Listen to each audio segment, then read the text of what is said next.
This is Bill Kimler, co-host of the Black, White, and Blue in the South podcast. This Halloween, stand out from the crowd with ZJZDesigns.com. Their brand new limited edition spooky prints are here to haunt your wardrobe in the best way possible. With 5 new chilling designs, you'll be ready for trick-or-treating, haunted houses, and everything this spooky season has to offer. Whether you're getting festive for the holidays or just looking for unique, high-quality designs to up your style game, ZJZDesigns.com has you covered. Shop now at ZJZDesigns.com and discover the t-shirts that'll make you stand out in any season. Don't get caught without the coolest Halloween t-shirt. Grab yours before they disappear. ZJZDesigns.com. Barrett again from the All About Nothing podcast, and what the pod was that to tell you that late fall registration is open now till October 7th for several sports. Sunday at M Avenue in West Columbia, Super Rec Same Team Pitch Kickball, where your team pitches to itself. Registration also open now through October 7th for Tuesday night sand volleyball at Polliwogs on Woodley Way off St. Andrews Road. As well, hit fall hard with Wednesday co-ed flag football at Bray Field. Finally, for late fall, 7-week Tuesday night bowling is open now through October 23rd at Bolero in Casey. 22 team slots available for teams of 6, so sign up now as these team spaces will fill up and sell out. Check out everplaysocial.com for more information and registration. Again, everplaysocial.com. Everplay Sports and Social League. Play, socialize, and have fun. Good morning, everyone. The All About Nothing podcast kind of daily show. I'm Barrett Gruber, host of the All About Nothing podcast with Zach Dean. You can find me on social media at Barrett Gruber. This is Mr. Bill Kimler, host of Black, White, and Blue in the South with Dr. Camille Brooks. You can follow him at Political Bill SC. Good Tuesday morning. How was your weekend? Oh, hello. It was very busy, and yeah, the weekends just don't relax me anymore. It's been trying to really catch up from the previous week. Yeah, I do understand that. I did have a good, relaxing weekend. We went camping in Blue Valley, North Carolina, which is just south of Highlands, and it rained both days we were there, but it really wasn't bad. It was really nice. I got to see some of the places at Blue Valley where I grew up as a kid, going and camping in this picturesque, just beautiful place. And got to take some friends with us. My buddy John, who's a retired Marine, and Mark and Ami from Ami is, of course, from the Welcome to Wonderland. Well, I knew you had to have gone somewhere because I didn't receive any messages from you all weekend. You shared nothing with me, so I thought either you were mad at me, you were either in the hospital, or maybe you're away camping. Zero signal. Absolutely no signal. The only thing we had was satellite connectivity, because if you've got one of the newer phones, of course, it tells you can communicate with the Starlink satellites or whatever. But you literally have to stand there holding your phone, pointing it at what it thinks the location of the satellite. You can't have any trees obstructing you. It has to be a direct line of sight. And you have to hold and wait for that message to go up and then get a notification that it's come back down. I was unsuccessful on the 3 text messages that I sent, so I turned my phone off. I put it in my car and left it. Did not touch it. So how did your wife and kids enjoy the trip with you? They don't. That's not a camping trip I take them on. There is my children. My children have what I would call an addiction to their video games and their friends and the connectivity. That will be a one that we'll have to do sort of a build up to. We'll go up there we'll drive up there for a few hours and then come home, and then we'll drive up there a few more hours and then we'll come home. We'll drive up there and maybe camp overnight and then come home. You have to build them up and their tolerance to being completely disconnected from the world. And it was nice. It was nice being disconnected completely from the world for a few days, because Monday, I'll tell you, everything just hit the ground running. I was not aware that today into tomorrow is Rapture Day. Did you know this? A lady last night said that, I keep hearing tomorrow is Rhapsody Day. Well, I said, boy, but we would love to have Rhapsody Day around here. That would be fun. But no, it's Rapture Day. More importantly, actually, today is Native American Day, which is a day that we celebrate in the United States every year. Uh, I was today years old when I found that out. I That thought was a that we holiday. had repurposed Columbus Day for that, in October for that reason. And Columbus Day is Indigenous Peoples Day, but I don't know if it's specific to Native American Day because when Columbus was here, I don't know. It was on Facebook. It was a little pop-up thing on Facebook. I liked how you played historian there for a little bit. I actually was buying into your authenticity. And there was we could have gone with it. It was I believed it. No, I'm really hoping that today is Rapture Day because I'm hoping that when I wake up tomorrow morning, my Facebook and Twitter and all of the social medias that I give any attention to are half full of the hate and the disgust and the anger. Like I've always been conflicted with those Left Behind series because I just don't know who to root for, those who are taken or those who are left behind, because it just seems to be such a wonderful thing to be left behind. I feel like I'm going to be left behind. Like the world becomes an immediately more friendly Christian place. If that happens. Because all the true believers, or all the believed true believers, are the ones I assume would be raptured. The ones that get left behind are the ones that are like, well, we're down here partying our asses off. It's going to be a blast. I'm really hoping that that's what happens. So where did this come from? I only caught whiffs that today and tomorrow Rapture Day, but what's the origin of that? Do you know? So what I read or what I heard was that there was a preacher in South Africa who apparently had done all of the math necessary to figure out, based on something in the Bible, and added the days and nights together to come up with September 23rd to 24th would be the rapture of this particular year. Of this particular year. And when did this person predict it? Like back in the 1600s, or predicted it, back in June?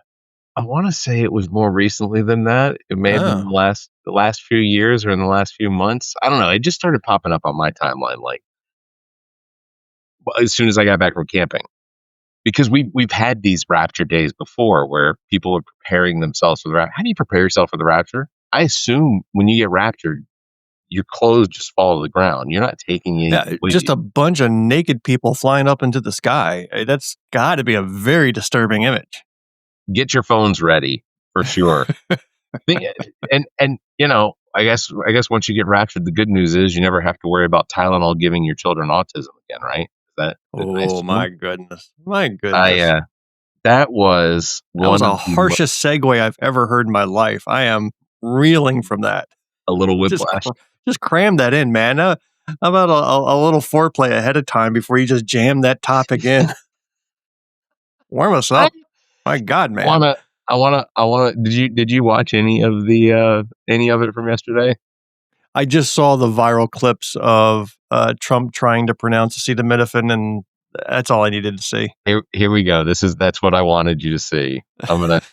That the use of the FDA will be notifying physicians that the use of let's see how we say that. Acetaminophen.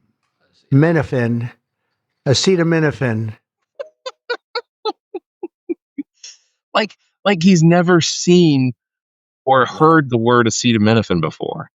And for God's sakes, he's the president of the United States. But then, you know what? I wish that clip had just gone on for 5 more seconds, because he then clarifies at a volume of 12, Tylenol. He says that's what they call it. I think the speechwriters intentionally tried not to use a brand name because it opens them up for lawsuits. Right. So they put acetaminophen in there, which is just the drug. And he couldn't say the drug, so he had to clarify, this is Tylenol. And he says it out loud into the mic at volume 12. And he's now effed. I mean, this is the world's biggest lawsuit coming his way. Because the funny thing is, and somebody pointed this out in the timeline, and I don't know the exact dates, but autism was classified as a disorder back in 1930s. and Tylenol and acetaminophen wasn't invented until the 1940s.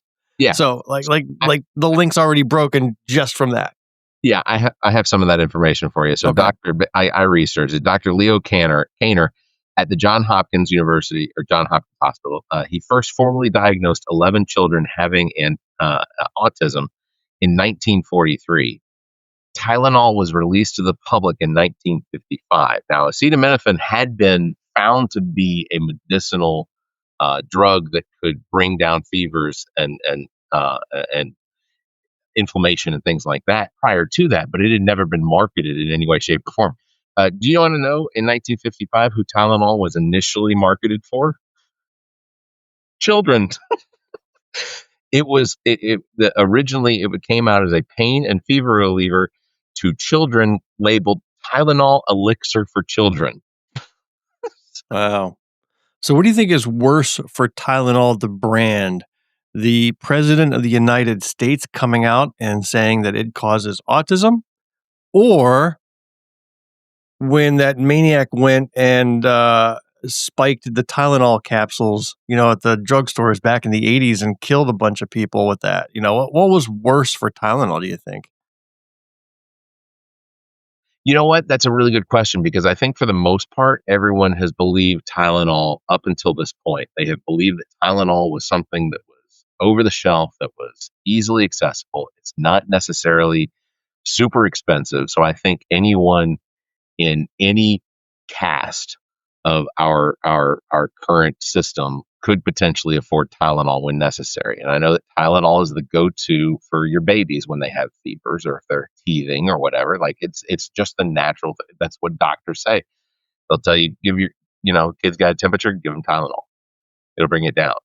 So when they were spiking the Tylenol back in the mid 80s, I kind of remember that. I was under 10 years old when it happened. Yeah, this was the whole thing that triggered the caps and the seals and the childproof, all that stuff came about because some maniac was just opening bottles at the drugstore and putting, I don't know, cyanide or something else in there, and a bunch of people died. So that was like all the thing, and now you have to have an engineer's degree to open up a bottle of Tylenol and other drugs. That's just where it all came from. But that it's going to impact Tylenol because this is the same people who believe that taking horse dewormer was going to cure you of COVID and other nutty things. People are going to believe utter crap. They're going to believe what he says. So there is a substantial population that is going to eat into this market share. Yeah, I think that it's very likely that this has a far more reaching impact than what happened in the 80s, because and there's not going to be any scientific study that supports it. There's not going to be any process that supports this. Whatever happened to vaccines causing autism? Did that just go away all of a sudden? Because that was a whole campaign thing that RFK Jr. believed in. Why did he not come out with the proof that vaccines caused autism? Where did that suddenly go? I'll be honest, it's so difficult to try and keep up with what it is that RFK has done, or what it is that he's trying to convey, what it is he's trying to, I don't know. I still don't, for the love of God, know what his motivation is. Like, I look at RFK, I'm like, you have all of the Kennedy money. There's literally no point in you there's no need for you to do anything that impacts the world negatively by being the Health and Human Services, director or secretary. It doesn't, like, same as Trump. Or Trump's 80 years old, 89 years old. He doesn't, the only reason they're doing this is because of the power they get out of doing it. Like, I gotta believe that Trump would be better off, getting his dialysis 3 times a week and then going and playing golf. Like, just nope, because we need to release the Epstein files.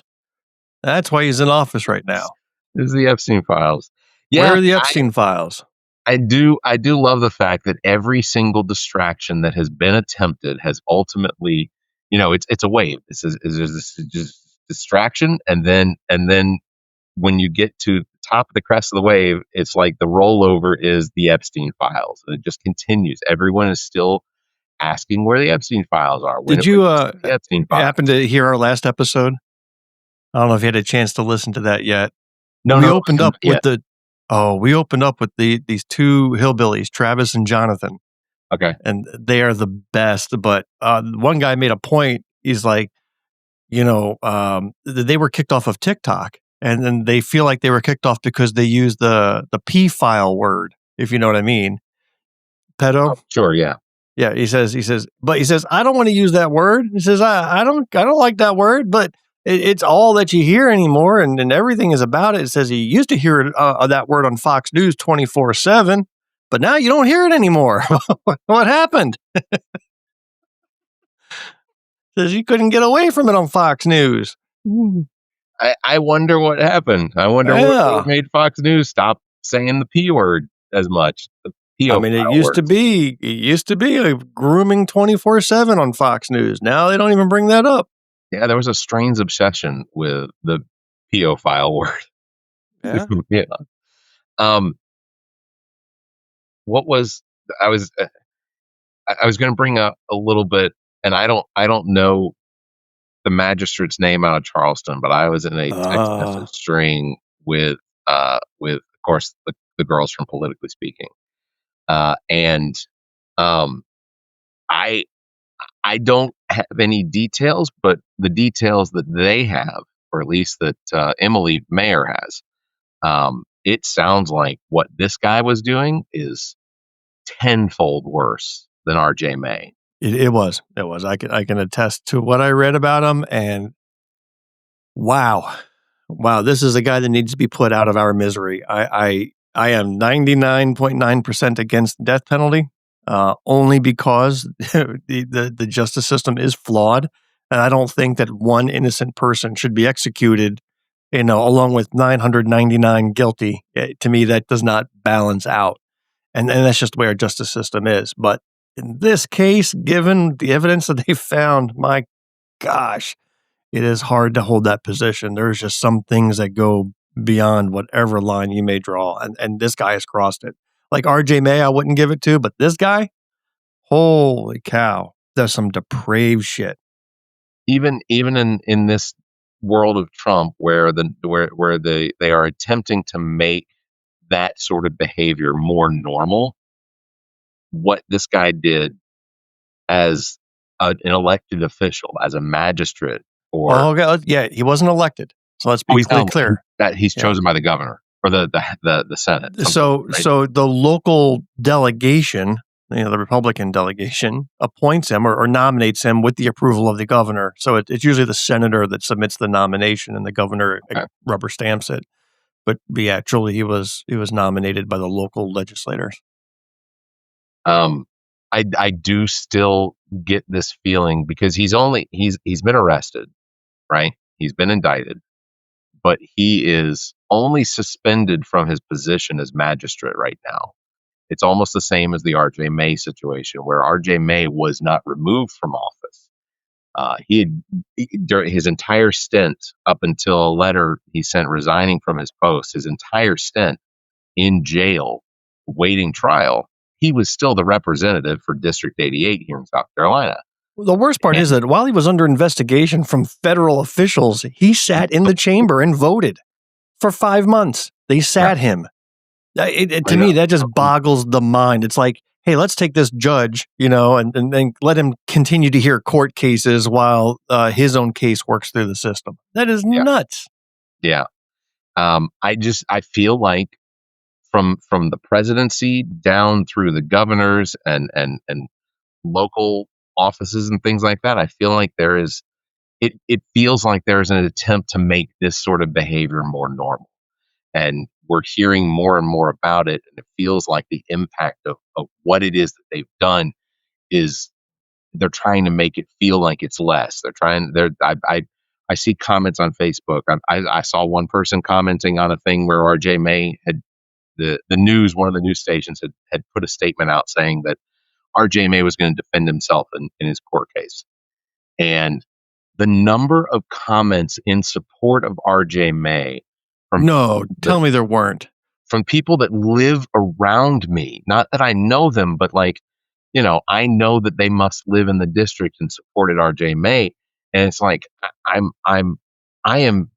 I'm not fearful for my kids because I'll shoot first, ask questions later. But it just feels like more and more that the state of South Carolina and the government, Trump's own people are trying to make this behavior seem more normal than it should be. So I have a theory. Perhaps the Republicans and conservatives are against that behavior only if it is falsely accused against somebody, like Pizzagate, right, where there was a underground child trafficking ring under this pizza parlor.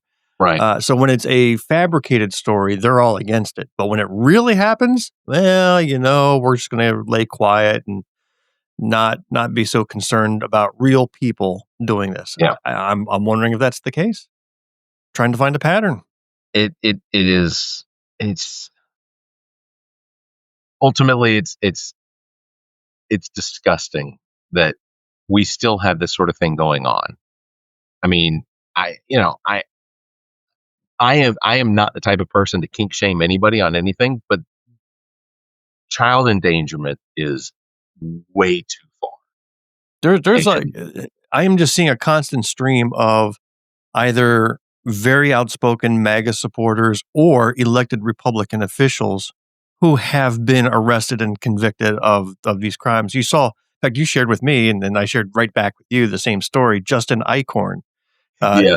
Republican senator from Minnesota, who submitted legislation that wanted to classify Trump derangement syndrome as a certified mental illness. That was his big legislation he submitted. Right. Was within a month later arrested for soliciting teenage prostitution. I mean, on our show, we played his commercial, which was all about family and Sunday values and godly values.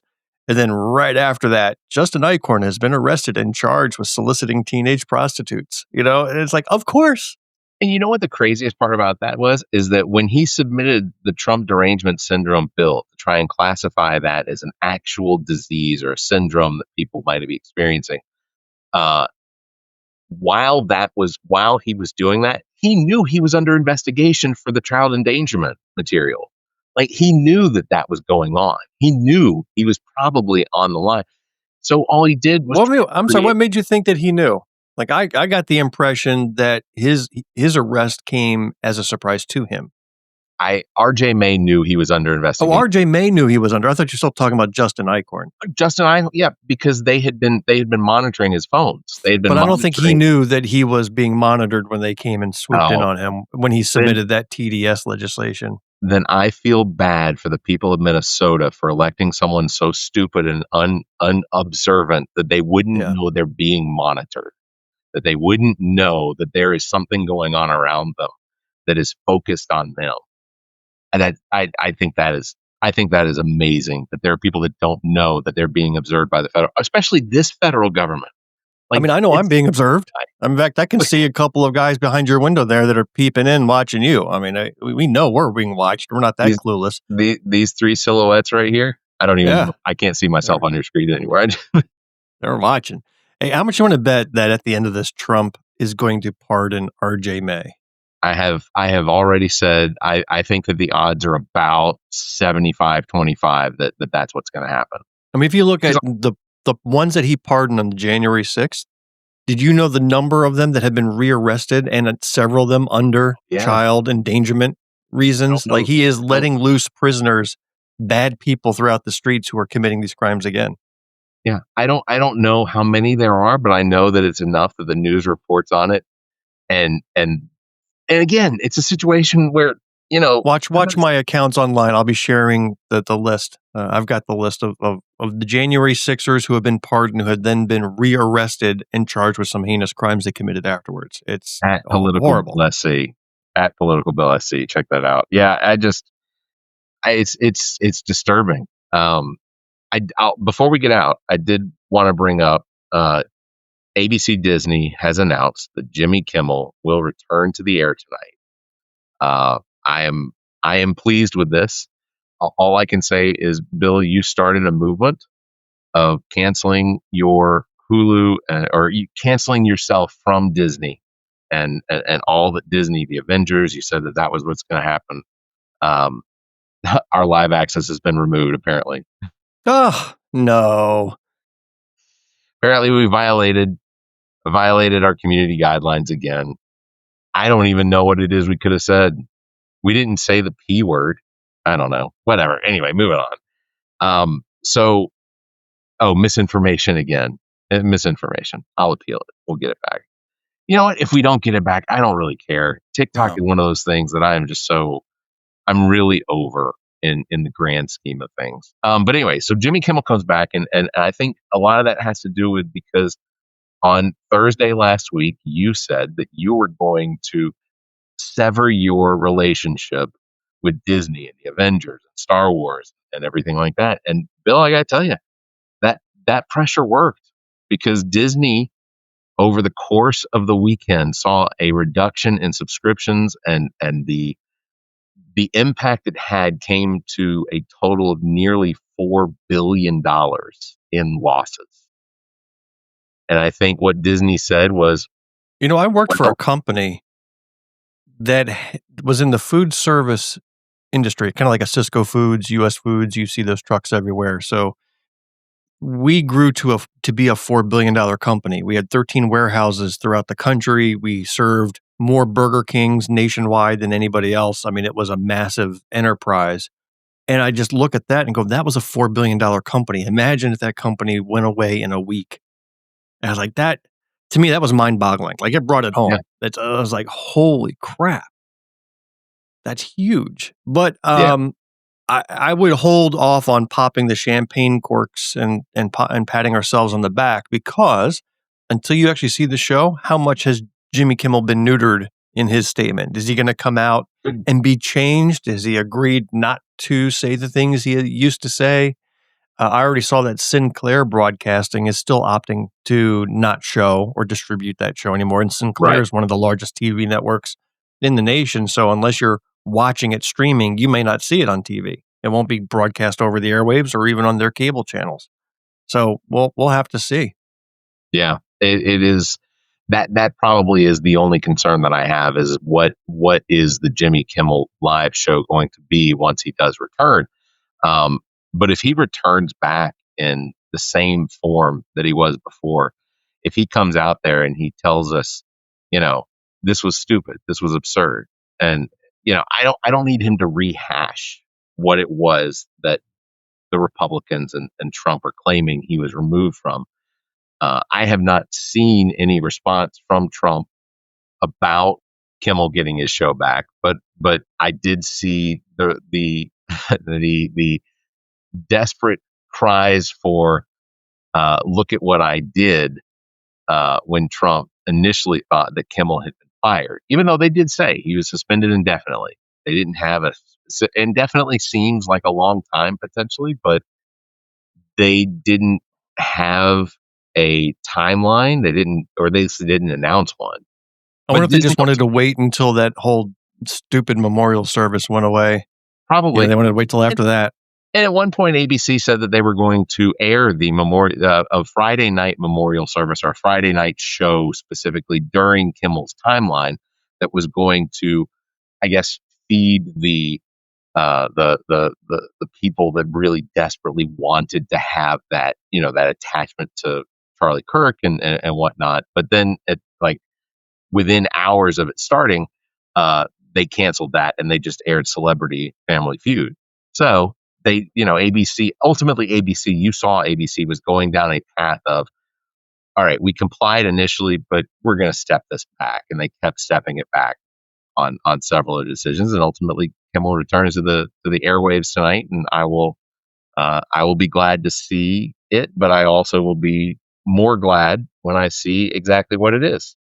So I wish I had gone camping and out of coverage this weekend, so I could have just avoided all of the coverage of that stupid memorial. I think the best post I saw, and I didn't really watch any of it, but the best post I saw was a picture of a guy in a suit coming on stage with a cross over his shoulder that he's dragging across the stage, but the cross was mounted on a skate. So he was just wheeling it across, and somebody commented, said, "This is the most perfect example of performative bullshit Christianity you'll ever see." For sure. Pulling a cross on a skate across to show that you are suffering, but you don't want to put a skate on because it's a lot easier that way. Like Jesus, got a skating wheels on his cross when he dragged it down the streets. Just crazy. I did see some of the aftermath. I saw, of course, some of Trump's basically saying that what I interpreted Trump was saying is that because Trump believes he's the smartest person on the planet, that it's okay for Trump to hate his opponents, which means that he sees Charlie as an idiot for not hating his opponents. Or whatever, I'm paraphrasing, but whatever that relationship to their opponents is, Trump hates his, and he said it, he confessed, he said that he hates his opponents. And Charlie Kirk's wife forgiving the shooter sort of set the tone of, that she is capable of it, meaning I guess that we're supposed to believe that Charlie Kirk would be capable of it. And that's fantastic. I'm glad that at least I don't, even if the sentiment isn't real, they said the words. I don't care. Well, I need to issue a retraction. You know how I often said that Trump is a one of a kind and that the movement does not carry forward without him? And I'm now rethinking that position because this whole memorial thing, and not that Charlie Kirk himself was that dynamic or charismatic while he was alive, but in his death, it seems like everybody has decided to elevate him to Jesus status. And Trump's own speech was not even a highlight. Like, people were leaving while he was talking. He was sidelined essentially in this whole thing, and everything else could have carried on just fine without him. Like, he didn't even have to show, and it still would have been the spectacle that it was, and people rallying around it. So I'm now rethinking it, that maybe it does not rally around an individual, but rather around this movement, whatever it is. And I'm not even saying it's the Charlie Kirk movement. It could be anything. But I am thinking that this thing is self-sustaining now without that central idiot figure on top. That is a level of discomfort I was not prepared for today, Bill. Yeah. I was not. I don't see you disagreeing. But no, I don't. I think that I don't know if the movement will have the fervor that it has right now, but it very well could. I mean, because, Trump is such an angry, hateful, disgusting person that what it is that he projects out there gets absorbed by those people.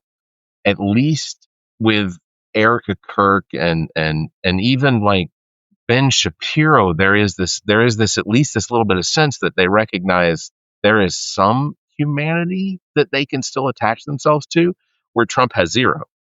Trump is your geriatric, racist, dementiated grandfather that, and I know a lot of people have those, but he is the symbol of what it's like, the embodiment of just pure stupid and aged stupid.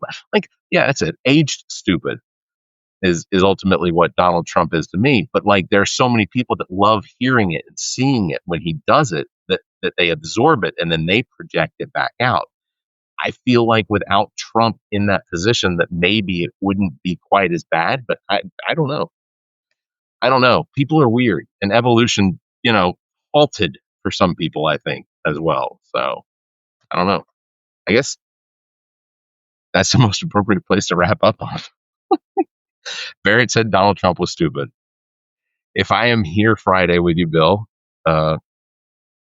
terrific. Unless I've been off by ICE, because ICE apparently after American citizens, white people now. So. Yeah. I'm curious to see if you get unbanned out of the TikTok. Let's see how that appeal goes. I filed an appeal already. So all right. We'll see. That's going to wrap it up. Big thanks to everybody for tuning in. Don't forget, you can follow me at Barrett Gruber and Bill at Political Bill SC. You can catch us live every Tuesday and Thursday right here. Until next time, you all stay safe, be kind, and keep your hands to yourself. Go Birds. The preceding podcast is a product of Big Media, LLC, and is copyright 2025, all rights reserved.